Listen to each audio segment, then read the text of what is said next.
योग वशिष्ठ महारामायण सुनते रहने के लिए हमारे चैनल को सब्सक्राइब करें और बेल आइकन जरूर दबाएं।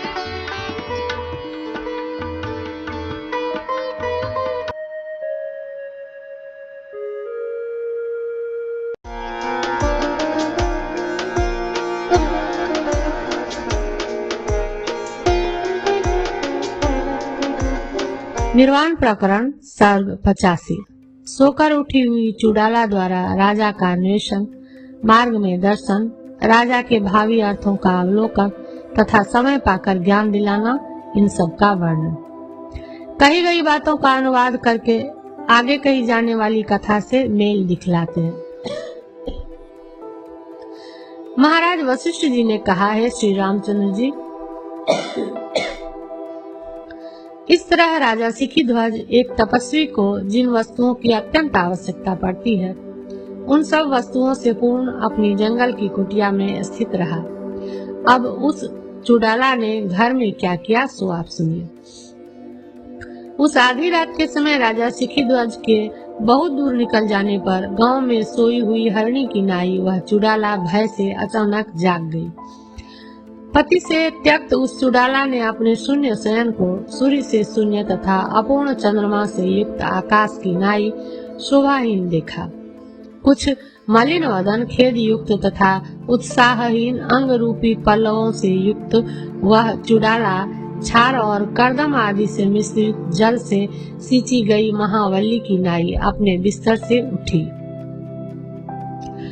व्याकुलता को प्राप्त वह चुड़ाला प्रसन्न न थी, विमल न थी, किंतु निहार से धूसर दिन की शोभा की नाई वह अवस्थित थी। अपनी सैया पर बैठी हुई ही चिंता से व्याकुल उस चुड़ाला ने क्षण भर तक विचार किया कि बड़े दुख की बात है कि आज मेरे पति राजे छोड़कर घर से जंगल में चले गए। इसलिए अब मुझे यहाँ क्या करना, मैं भी अपने स्वामी के समीप चलूं, क्योंकि शास्त्र द्वारा पति ही स्त्री का प्रथम शरण स्थल विहित है। तात्पर्य है कि पति के न रहने पर ही पुत्र आदि स्त्री के शरण स्थल कहे गए हैं। यूं विचार करके अपने पति के समीप जाने के लिए चुड़ाला उठी। वह छोटी खिड़की के रास्ते निकलकर आकाश में चली गई। सिद्ध समूहों को अपने मुख से द्वितीय चंद्र भ्रांति पैदा करती हुई वायु द्वारा उस योगिनी ने आकाश मार्ग से भ्रमण किया। अनंतर रात में खड़ग लेकर जा रहे तथा एकांत स्थान में वेतालों के घूमने योग्य समय में, यानी रात में प्रकाशमान अकेले भ्रमण कर रहे अपने पति को उसने देखा। आकाश कोटर में स्थित होकर उस तरह अकेले निर्जर वन में भटक रहे अपने स्वामी को देखकर वह चुड़ाला भली भांति अपने स्वामी के भविष्यकालीन सब पदार्थों के विषय में विचार करने लगी। हे राघव, जैसे जिस निमित्त से, जिस देश और जिस काल में, जितने कार्य का जिस रीति से अभ्युदय और जिस प्रकार निरतिशय भूमानंद विश्रांति प्राप्त करनी होगी, इत्यादि जो कुछ अपने पति का अवश्य भवितव्य था, सबको योग बल से प्रत्यक्ष देखकर वह चुड़ाला उसी के अनुकूल आचरण करने के लिए आकाश से लौट गई। अब आगे मेरा गमन न हो, क्योंकि अति चिरकाल के बाद मुझे अपने पति के पास जाना पड़ेगा, यही नियति का निश्चय है। यूं सोचकर चुड़ाला ने फिर अपने अंतःपुर में प्रवेश कर भगवान शंकर के मस्तक पर चंद्रकला की नाई अपने बिस्तर पर आकर सो गई। किसी कारण विशेष से यह राजा इस समय कहीं बाहर चले गए हैं। यूं सब नागरिक जनों को आश्वासन देकर वह अंगना निश्चिंत अवस्थित हो गई। जिस तरह धान की रखवाली करने वाली स्त्री समय से पके हुए धान के खेत की रक्षा करती है, उसी तरह वह चुड़ाला समदृष्टि से अपने स्वामी के उसी क्रम से राज्य की रक्षा करने लगी। हे श्री रामचंद्र जी, उस समय एक दूसरे का मुख न देखने वाले राज्य और जंगल के पालन में तत्पर हुए, उस तरह से स्थित उन दोनों स्त्री और पुरुष का काल व्यतीत हो रहा था। राजा सिखीध्वज का जंगल में तथा चुड़ाला का अपने घर में दिन के पीछे पक्ष, पक्ष के पीछे मास और मास के पीछे वर्ष बीतता चला जा रहा था। हे रामभद्र, अधिक यहाँ आपसे कहने की आवश्यकता क्या है। 18 वर्ष तक अंगना चुड़ाला ने अपने सदन में और राजा सिखीध्वज ने वन के गुच्छों में निवास किया। इसके बाद अनेक वर्षों के लगातार व्यतीत हो जाने पर महाशैल तट के कोटर में निवास कर रहे राजा सिखीध्वज को वृद्धावस्था ने आकर घेर लिया। अपने स्वामी की राग आदि वासनाओं के पाप को दृष्टि में रखकर चुड़ाला ने उतने काल की खूब प्रतीक्षा की। उसके बाद वृद्धावस्था से युक्त राजा सिखीध्वज के अनेक वर्ष वन में जब व्यतीत हो गए, तब पति के बोधन रूप आत्म कार्य की किसी भवितव्यता से उसको यह विचार हुआ कि पति के समीप गमन का मेरा यही समय है। ऐसा सोचकर उसने मंदराचल के वन में जाने के लिए विचार किया और रात में अंतपुर से निकलकर आकाश मार्ग में उड़ गई। वायुमंडल में होकर वह गई। आकाश मार्ग में जा रही उसने कल्प वृक्ष के वस्त्रों से आच्छन्न तथा रत्न स्तंभकों से विभूषित नंदन वन की निवासिनी अपने प्रेमियों में अनुरक्त सिद्धों की अभिसारिकाओं का अवलोकन किया। चंद्रकलाओं का स्पर्श करने वाले हिमकण के वर्षी उत्तम सिद्धों द्वारा मंदार माला, हरिचंदन, कस्तूरी आदि की सुगंधता का ग्रहण करने वाले मारुतों का उसने स्पर्श किया। चंद्रबिंब रूपी पीयूष सिंधु की महातरंगों की परंपराभूत निर्मल ज्योत्सना का आकाश के बीच में जाकर उसने अवलोकन किया। मेघों के भीतर से जा रही उस चुड़ाला ने मेघों में संलग्न तथा अपने स्वामी से अभियुक्त विद्युतों का उसने बार बार अवलोकन किया और अपने मन ही मन वह बोलने लगी, अहो जीवन पर्यंत देहधारियों का स्वभाव कभी शांत नहीं होता। आज मेरा भी मन उत्कंठित हो ही गया। अहो प्रेम में प्रवण तथा मृगेंद्र की नाई स्कंध वाले अपने कांत को पुनः मैं कब देखूंगी। अहो विवेक आदि के द्वारा बोधित हो रहा भी मेरा मन आज यूं उत्कंठित हो रहा है। आहा मंजरियों के जालों से वेष्टित लताएं अपने वृक्ष रूपी पति को क्षण भर के लिए भी नहीं छोड़ती, इसलिए मेरा भी मन उत्कंठित हो रहा है। जैसे देव योनि में उत्पन्न यह सिद्धा भी सारिका अप्सरा अपने कांत के पास जा रही है, वैसे ही मैं भी कब अपने कांत के पास जाऊंगी। इसी विचार में मेरा मन लगा हुआ है। अहो ये मंद मंद पवन, ये चंद्र किरण और ये वन की राजियां मुझे भी उत्कंठित कर रही है। हे अज्ञ चित्त, व्यर्थ ही हृदय में तांडवित होकर तू क्यों स्थित है। हे साधु, तुम्हारी आकाश की तरह निर्मल विवेकता कहाँ चली गई। अथवा हे सखे चित्त, तुम्हारा यह कोई दोष नहीं, क्योंकि तुम अपने स्वामी के प्रति उत्कंठित हो रहे हो। हे चित्त, तुम उत्कंठा से परिपूर्ण बैठे रहो, तुम्हारे उत्कंठित होने से मेरा क्या।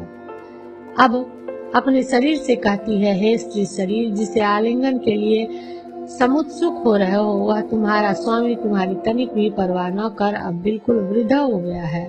वह तपस्वी कृत शरीर तथा वासना शून्य हो गया। मैं समझती हूँ अब उसका मन राज्यादि के अभोग के लिए निर्मूलता को पहुँच गया होगा, तथा जैसे वर्षा काल की क्षुद्र नदी महानद से मिलकर उससे पृथक नहीं रहती, वैसे ही उसकी वासना रूप लतिका महान आत्मा में मिलकर अब उससे पृथक नहीं रहती होगी।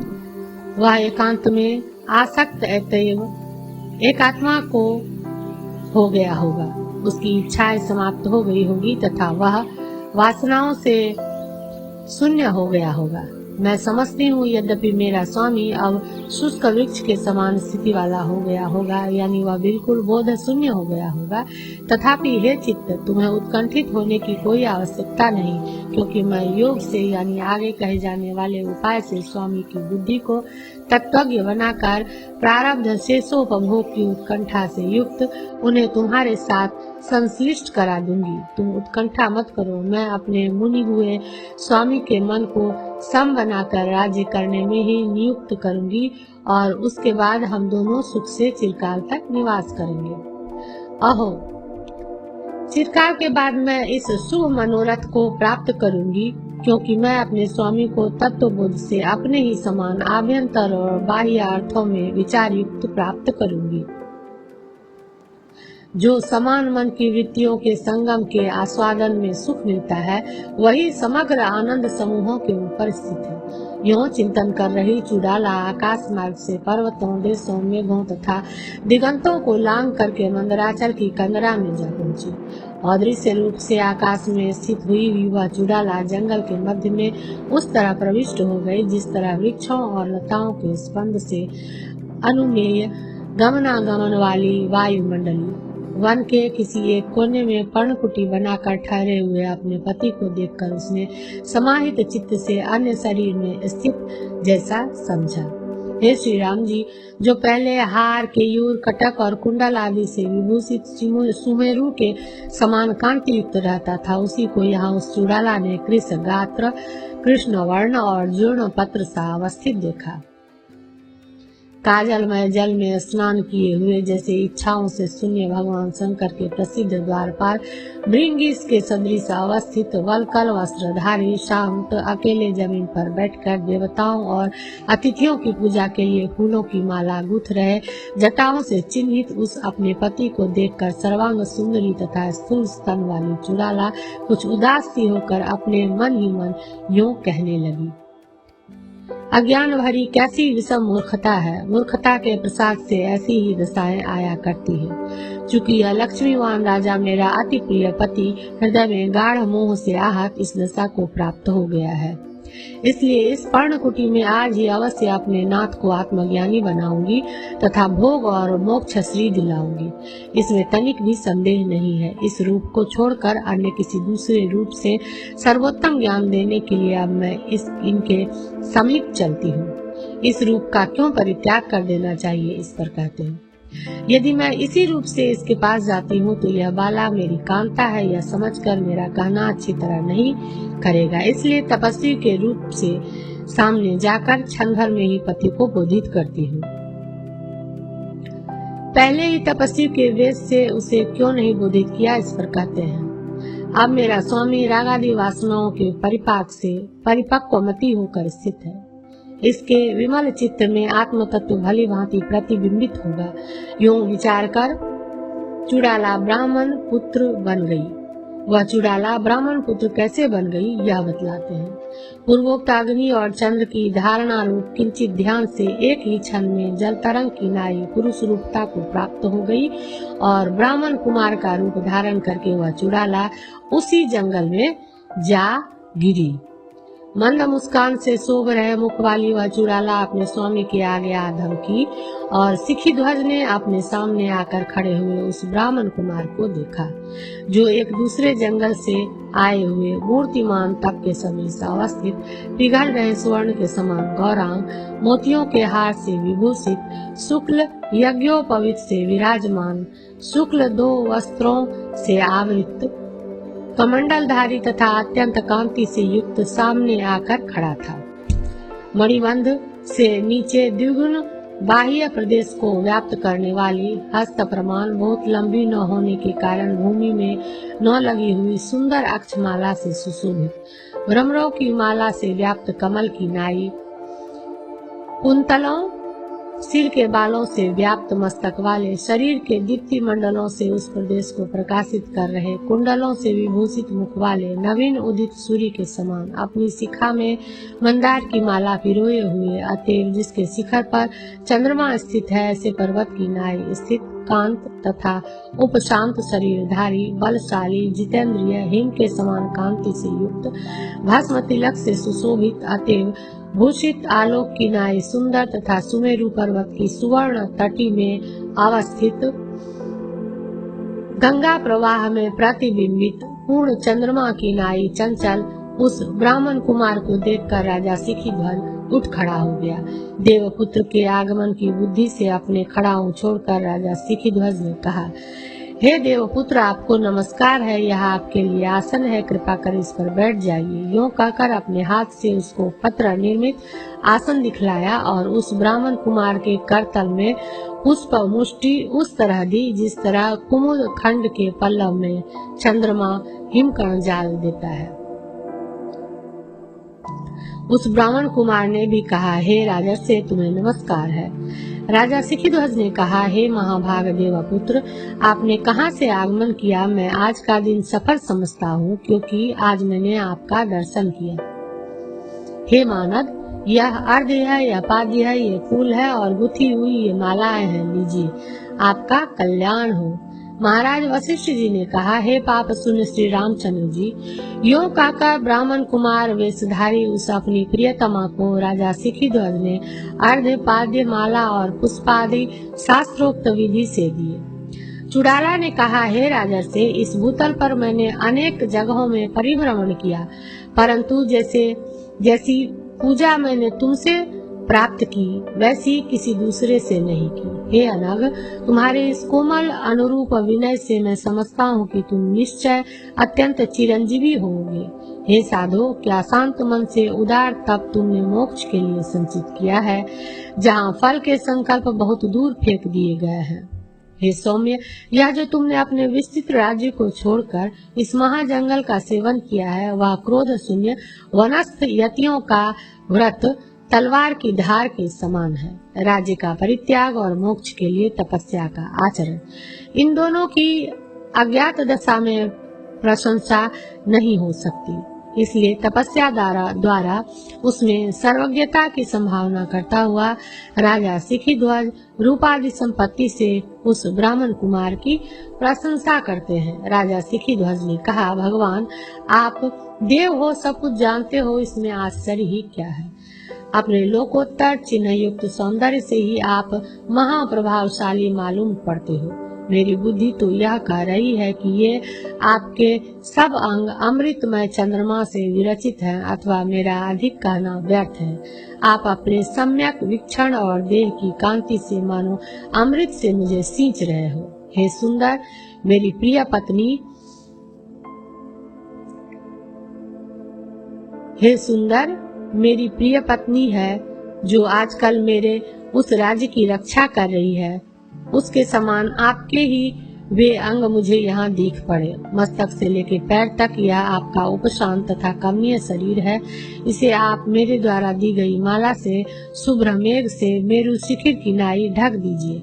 कलंक शून्य चंद्रमा के समान तथा पुष्प दल की नाई कोमल आपका यह अंग सूर्य के तेज से ग्लानि को प्राप्त हो रहा है, ऐसा मैं समझता हूँ। हे सुंदर, यह ऐसी सफेद फूल की माला मैंने देवार्चन के लिए गुथी है, वह आपके अंग के संग से कृतार्थता को प्राप्त हो जाए। अतिथि पूजन देवार्चन से भी बढ़कर है, इसलिए अकेला अतिथि पूजन ही जन्म साफल्य में हेतु है। फिर आपकी पूजा में तो मुझे दोनों की प्राप्ति एक साथ हो गई, अतः मेरा जीवन तो सफल है ही, इस आशय से कहते हैं।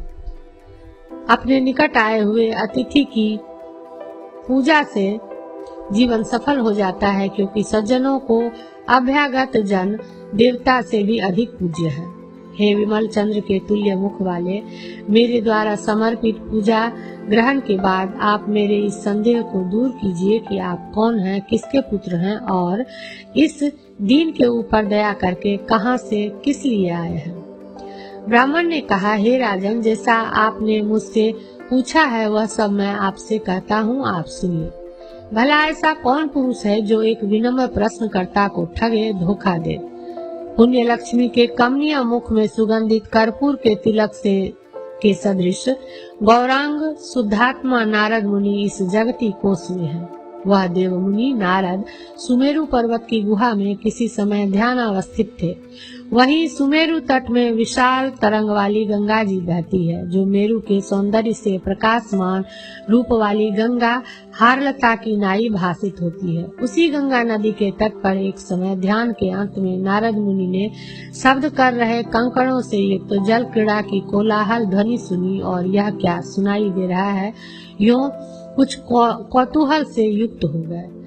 कौतुक से नदी की ओर देखते हुए उन्होंने जल से चना आदि क्रीड़ा करके जल से निकले हुए रंभा, तिलोत्तमा आदि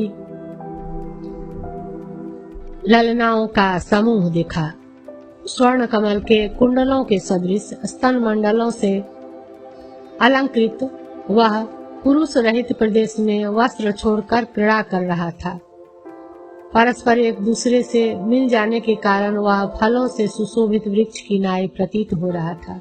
पिघले हुए सुवर्ण रस के प्रवाहातिशय से के सदृश कांति संस्थान से प्रकाशमान जंघाओं से अपने काम मंदिर के लिए मानो खंभों का संचय कर रहा था। वह अपने जल की निर्मलता से निर्मल बनाए गए चंद्रमा से सर्वत्र व्याप्त व्योम विलासिनी मंदाकिनी को भी अपने देह लावण्य रस प्रवाह से मानो तिरस्कृत कर रहा था।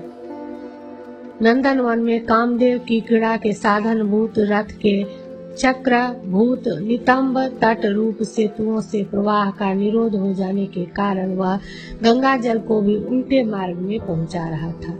उस यूथ में विद्यमान प्रत्येक अप्सरा इतनी निर्मल थी कि एक दूसरे के लिए दर्पण बन गई थी। अतएव उनके समस्त अंग चारों ओर एक दूसरे में प्रतिबिंबित हो रहे थे। सभी जगह उनके समस्त अंग दिखाई पड़ रहे थे। इसलिए सर्वथा पाणिपादं तत्सर्वतोक्षी शिरोमुखम, इसमें प्रसिद्ध कलात्मा भगवान से उत्पन्न विश्व रूप से वह स्थित था। समस्त संकल्पित फलों का दाता होने से गीतोक्त कलात्मा भगवान का कल्प तरु रूप से वर्णन करते हैं। कालात्मा रूपी कल्पतरु के प्रभाव आदि 60 संवत्सर ही शाखा है। पक्षी पल्लव है, विविध ऋतु उसकी लताएं हैं, दिनश्री उसकी कलिकाएं हैं, आलोक ही कुसुम रज है। गगन कानन में नंदन वन में वह उत्पन्न है। वह चमकीले जलमय शरीर वाले देव रूप पक्षियों से चारों ओर व्याप्त है। 7 समुद्र ही उसकी क्यारियां हैं। ऐसे कल्पतरु रूप व्यापक विष्णु से उत्पन्न विश्व रूप सा वह ललनागन स्थित था। एक दूसरे के स्तन रूपी पुष्प गुच्छों में तथा कमल मुकुलों में समान सौंदर्य का अनुभव होने के कारण उत्पन्न स्पर्धा से नाल दंड से उखाड़ उखाड़ कर हिलाने के कारण अति रसपूर्ण कमल पल्लवों को उस यूथ ने विदलित कर दिया था। उसके मुख रूप कमलों में चंचल लट, दृढ़ केश, अक्षितारे तथा ललाट में गुथे हुए नीलमणि भ्रमर रूप से राजित थे। अमृत निधि का संचय करना ही जिनका स्वभाव है, ऐसे देवताओं द्वारा अमृत का अपहरण करने वाले राहु आदि द्वारा संभावित विपत्ति का विनाश करने के लिए एकांत सुमेरु गुहा के अंदर, जो गुहा साधारण प्राणी की अगम्य खिल रहे सुवर्ण कमल के सदृश सुशोभित पद्मिनी के पल्लवों से ढकी शीतल गंगा जी के किनारे पर विद्यमान तथा उसके जल से छालित मल थी, मानो एकत्र बटोरे गए चंद्र बिंब की कलाओं के पुंज रूप से स्थित। उन सुंदर स्त्रियों का अवलोकन कर तत्काल ही मुनि का मन उनमें आसक्त हो गया और विवेक की मात्रा का परित्याग कर प्रमत्त हो स्फुरित होने लगा। हे राजन, जब मुनि का चित्त आनंद से सराबोर हो गया और चित्त विकृति के कारण प्राण वायु में क्षोभ हुआ, तब उस हृष्ट चित्त नारद का वीर्य उस प्रकार स्खलित हो गया जिस प्रकार रस से परिपूर्ण फल ग्रीष्म की समाप्ति में मेघ तथा विच्छिन्न शाखा मूल वाला नवीन वृक्ष अपने स्थान से स्खलित हो जाता है। जल कर्ण बरसाने वाले चंद्रमा के सदृश वह मुनि उस प्रकार गलित शुक्र हुए जिस प्रकार द्विधा खंडित मृणाल तंतु गलित शुक्र होता है।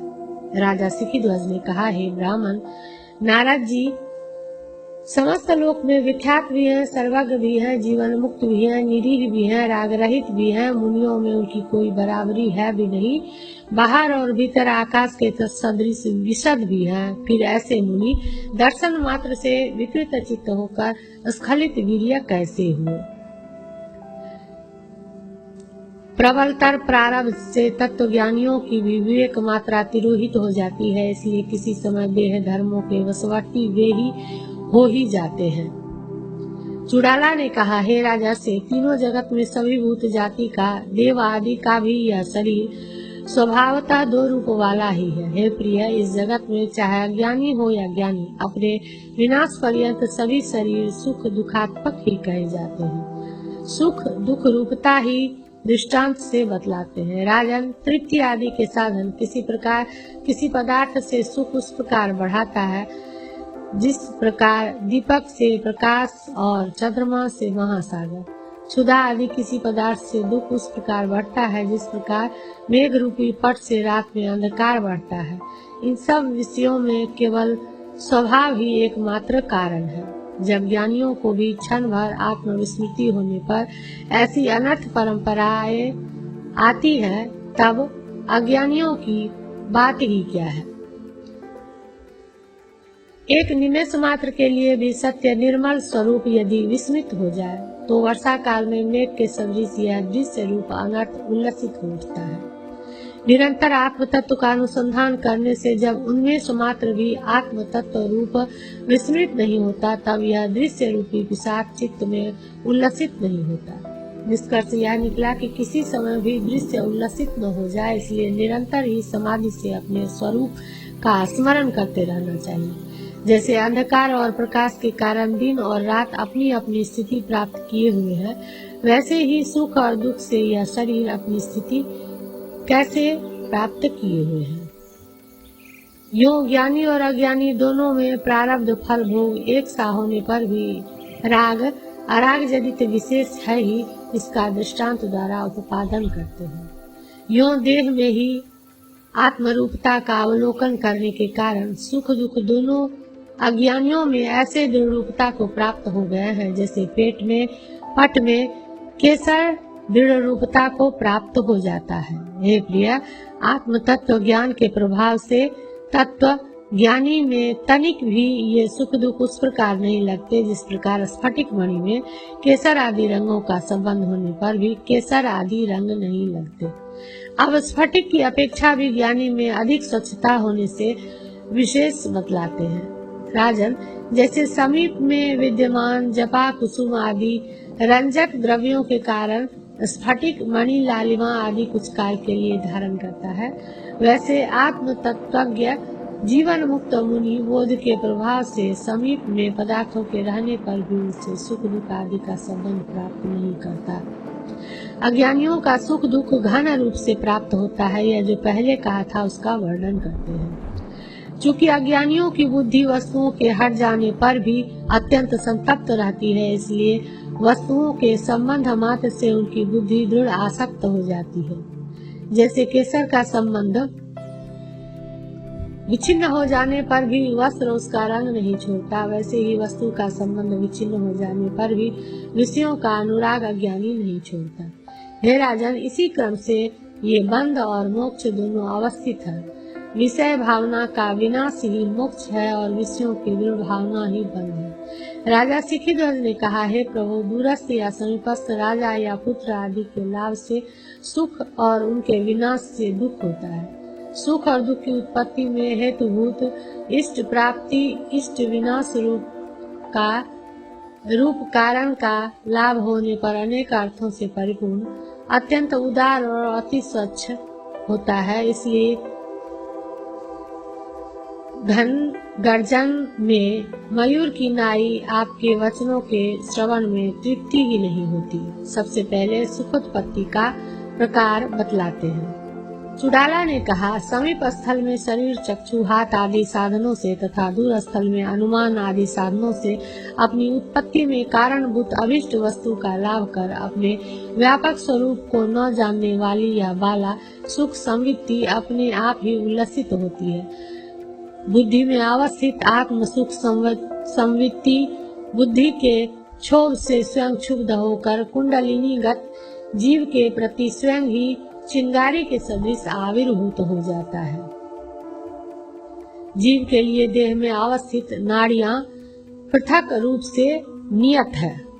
प्राण से पूरित हुई उन नाड़ियों के अंदर विषय स्पर्श से प्रबुद्ध तथा स्फुरणशील जीव उस प्रकार प्रविष्ट हो जाता है जिस प्रकार मूल में सींचा गया जल नाली द्वारा समस्त द्रुम लताओं के अंदर प्रविष्ट हो जाता है। सुख संवित्ति के संचरण में तथा दुख संवित्ति के आगमन में देह में विद्यमान नाड़ी मार्ग अलग अलग ही जीव के लिए नियत है, एक नहीं। निरंतर सुखानुभव करने वाले राजा आदि में यह स्वस्थता जैसी स्फुरित होती है, वैसी दुखानुभव करने वाले पुरुष में स्फुरित नहीं होती।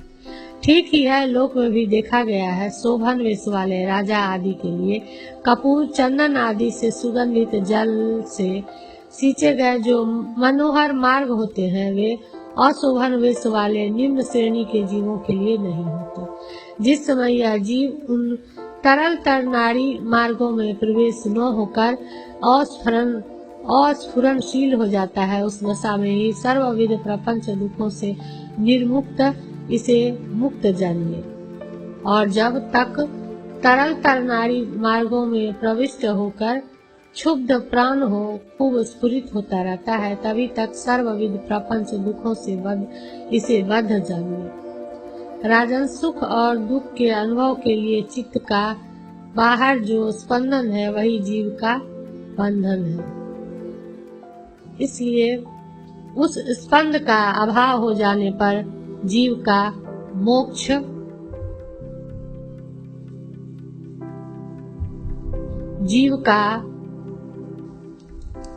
मोक्ष हो ही जाएगा। यूं संसरण और असंसरण द्वारा बंध और मोक्ष की दो तरह से व्यवस्थिति है, यह मैंने कहा।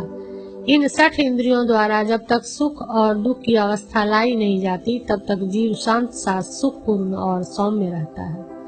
सुख और दुख को देखकर यह स्वप्रकाश आत्मा जीव चंचल रूप होकर उस प्रकार भीतर उल्लसित हो उठता है, जिस प्रकार चंद्र को देखकर समुद्र।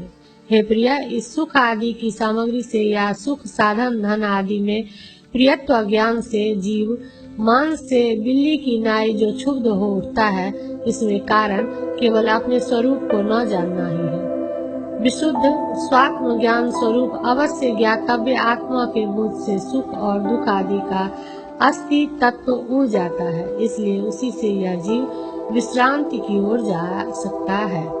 न तो वास्तव में वे सुख आदि हैं, न वे मुझको लगते ही हैं। निरर्थक ही यह मैं उनके चक्कर में आकर स्थित हूँ। यूं तत्व ज्ञान से जब जीव प्रबुद्ध हो जाता है, तब वह मुक्ति प्राप्त करता है और शांत हो जाता है। सुख आदि कोई वस्तु है ही नहीं, इसलिए वे आत्म स्वरूप को कभी नहीं हो सकते।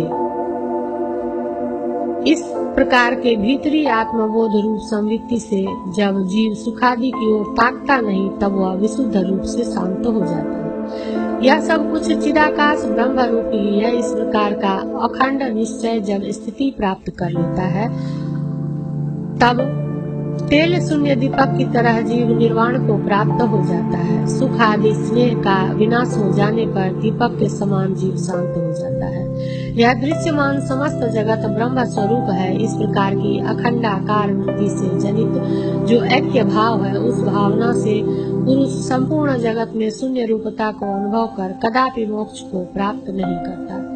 अद्वितीय ब्रह्म भावना के कारण भेद शून्यत्व और बंध शून्यत्व रूप से जाने गए जीव में क्षोभ विभ्रम हो ही कैसे सकता है। हे प्रिय, इस प्रकार के कल्पित प्रथम जीवात्मा हिरण्य गर्भ ने ही सब जीवों के रूप में यो मैं संसारी होऊंगा एवं अपने तत्व ज्ञान से मैं क्रमशः मुक्त भी हो जाऊंगा, इस तरह की अपनी कल्पना से बंध और मोक्ष मार्ग की कल्पना करा दी सर्ग से जो प्रथा चलाई है, उसी का यह व्यष्टि जीव भी अनुकरण करता है। हे देवपुत्र, सुख पूर्वक संचरण करने योग्य नारियों में जब जीव संचरण करता है, तब उसका वीर्य गिरता ही कैसे। अतः अर्थात इस सामान्य प्रश्न के व्याज से प्रकृति में नारद जी का वीर्य क्षरण कैसे हुआ, यह विशेष प्रश्न पूछा गया। चुड़ाला ने कहा, राजन, स्त्री पिंड के अवलोकन के बाद राग वासना के उद्बुद्ध हो जाने के कारण क्षुब्ध हुआ जीव सेना को राजा के समान अधिष्ठान भूत भोक्तृ चैतन्य की सम्मति मात्र से प्राण आदि वायु को क्षुब्ध कर देता है। तदंतर मेद अस्थि आदि के अंदर संचरण करने वाले व्यान वायु की प्रेरणा से समस्त अंगों में विद्यमान मेदा का अंतर्गत सारभूत सार, मज्जा सार, उत्तम सौगंध्य के सदृश अनुगत रजो भाग को सूक्ष्म अंश को तत्क्षण उस प्रकार छोड़ देता है जिस प्रकार डंठल से तोड़ा गया पत्र फल आदि अपने अंदर स्थित जल भाग को अंदर के वायु स्पंद से छोड़ देता है। वह छोड़ा गया रज सब अंगों से विचलित होकर नाड़ियों द्वारा नीचे मूलाधार स्थान तक ऐसे आता है जैसे आकाश में विद्यमान मेघ आदि पुरोवात से वर्षोन्मुख होकर नीचे भूतल पर आते हैं। फिर मूलाधार में आने के बाद नाड़ी द्वारा स्वभावतः ही बाहर निकल जाता है। यह जो आपने पहले कहा था उसमें स्वभाव शब्दार्थ क्या है? राजा सिखिध्वज ने कहा, हे देवपुत्र, वचनों से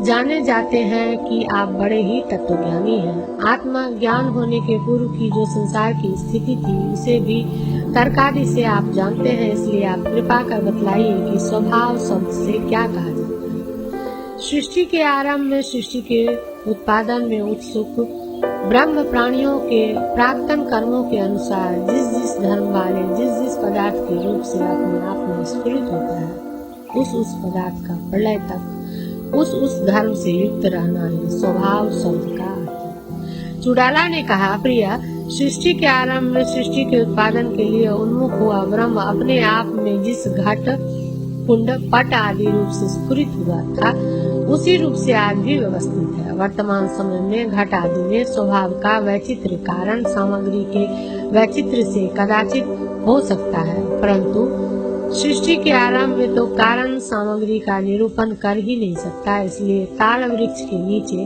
कौवे के आगमन काल में ही दैववश ताल फल का गिरना और उससे तत्काल उसका मर जाना जैसे अदृष्ट जनित है, वैसे ही वह सब आद्य वैचित्र्य अदृष्ट अधीन है। इसे बतलाने के लिए ही आदि सर्ग का यहाँ कथन किया गया है। काकतालीय न्याय के सदृश या जल में बुलबुलों की उत्पत्ति और विनाश के सदृश या घुनाक्षर घुन के कारण लकड़ी आदि पर बने हुए अक्षरों के समान चिन्ह के सदृश गर्भारंभ में घटपट आदि चित्र विचित्र पदार्थों के रूप में जिस किसी वस्तु विशेष से ब्रह्म स्फुरित हुआ उसी को विद्वान स्वभाव कहते हैं। उक्त अनिर्वचनीय स्वभाव के बल से उत्पन्न हुए इस जगत में अंडज आदि 4 प्रकार के विविध विचारात्मक जो देह यत्र तत्र चारों तरफ घूम रहे हैं उनमें कोई ज्ञानवान देह समस्त वासनाओं के क्षीण हो जाने के कारण फिर जन्म धारण नहीं करते और अज्ञान युक्त देह तो फिर जन्म धारणा करते हैं, क्योंकि अज्ञानी भोगों में ही दृढ़ आस्था रखते हैं। 85वां सर्ग समाप्त।